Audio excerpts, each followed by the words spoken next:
Halo guys, nama saya Ridwan Eko Saputro. Saya berkuliah di Universitas Surapati, Prodi Manajemen semester 2. Di video ini, saya akan menjelaskan sedikit sejarah bahasa Indonesia dan ragam-ragamnya.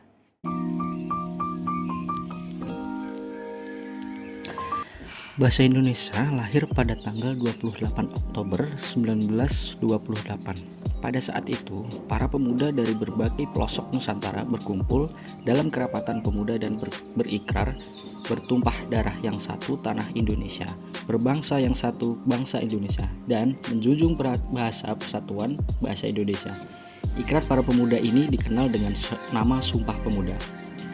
Unsur yang ketiga dari Sumpah Pemuda merupakan pernyataan tekad bahwa bahasa Indonesia merupakan bahasa persatuan bangsa Indonesia. Pada tahun 1928, itulah bahasa Indonesia dikukuhkan kedudukannya sebagai bahasa nasional.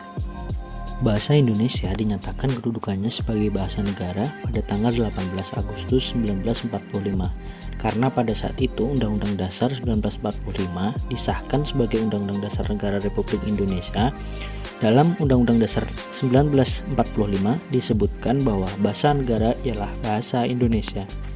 Keputusan Kongres Bahasa Indonesia II tahun 1954 di Medan antara lain menyatakan bahwa bahasa Indonesia berasal dari bahasa Melayu. Bahasa Indonesia tumbuh dan berkembang dari bahasa Melayu yang sejak zaman dulu sudah dipergunakan sebagai bahasa perhubungan atau lingua franca. Bukan hanya di Kepulauan Nusantara, melainkan juga hampir di seluruh Asia Tenggara. Bahasa Melayu mulai dipakai di kawasan Asia Tenggara sejak abad ke-7. Bukti yang menyatakan itu ialah dengan ditemukannya prasasti di kedudukan Bukit Berangka tahun 683 Masehi Palembang. Ada juga di Talangtulo Berangka tahun 684 Masehi Palembang, dan ada lagi di Kota Kapur Berangka tahun 686 Masehi Bangka Barat, dan masih banyak lagi. Kebangkitan nasional telah mendorong perkembangan bahasa Indonesia dengan pesat.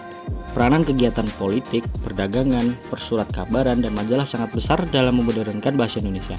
Proklamasi Kemerdekaan Republik Indonesia 17 Agustus 1945 telah mengukuhkan kedudukan dan fungsi bahasa Indonesia secara konstitusional sebagai bahasa negara.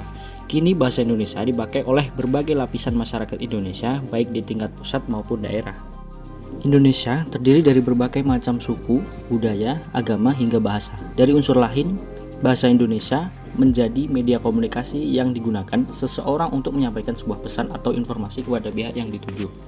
Perlu diketahui bahwa bahasa Indonesia juga memiliki ragamnya masing-masing. Penggunaan bahasa ini terkadang menyesuaikan dengan keadaan atau bidang-bidang tertentu.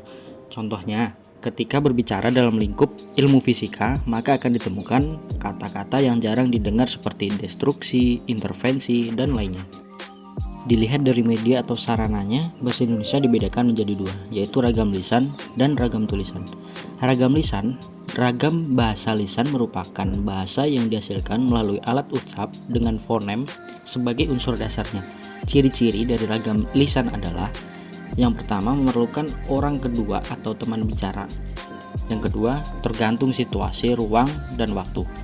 Yang ketiga, tidak harus memperhatikan unsur gramatikal, namun memerlukan intonasi serta bahasa tubuh.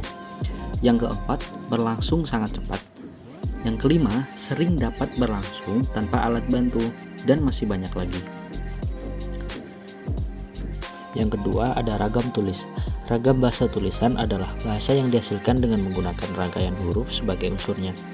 Ciri-ciri dari ragam bahasa tulisan yaitu tidak memerlukan orang kedua atau teman bicara, tidak tergantung kondisi, ruang, serta waktu, harus memperhatikan unsur gramatikal, berlangsung lambat, selalu memakai alat bantu. Ada lagi ragam bahasa berdasarkan standar. Terdapat penggolongan ragam bahasa berdasarkan standar atau kebakuan bahasa. Perbedaan antara ragam standar, non-standar, dan semi-standar dilakukan atas dasar: yang pertama, topik yang sedang dibahas. Yang kedua, hubungan antar pembicara. Yang ketiga, medium yang digunakan.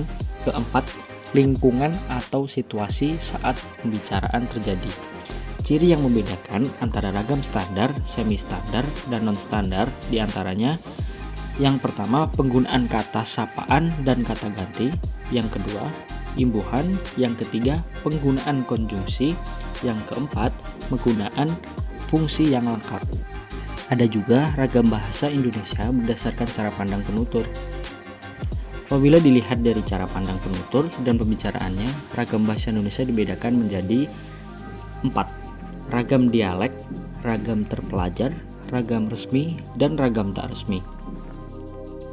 Dan yang terakhir, ragam bahasa Indonesia berdasarkan topik pembicaraan. Terdapat berbagai ragam bahasa yang digunakan dilihat dari topik pembicaraannya. Topik yang dimaksud meliputi hukum, bisnis, agama, sosial, sains, dan lainnya. Salah satu ciri dari ragam tersebut adalah ragam ilmiah memiliki beberapa karakteristik seperti bahasa Indonesia ragam baku, penggunaan kalimat efektif, menghindari makna ganda, penggunaan kata dan istilah yang bermakna lugas, dan menghindari pemakaian kata dan istilah yang bermakna kiasan. Nah, demikian sedikit penjelasan mengenai sejarah bahasa Indonesia dan juga ragam-ragamnya. Singkat pesan dari saya, beberapa orang memimpikan kesuksesan, sementara yang lain bangun setiap paginya untuk mewujudkannya. Saya Ridwan Yoga Saputro, saya pamit.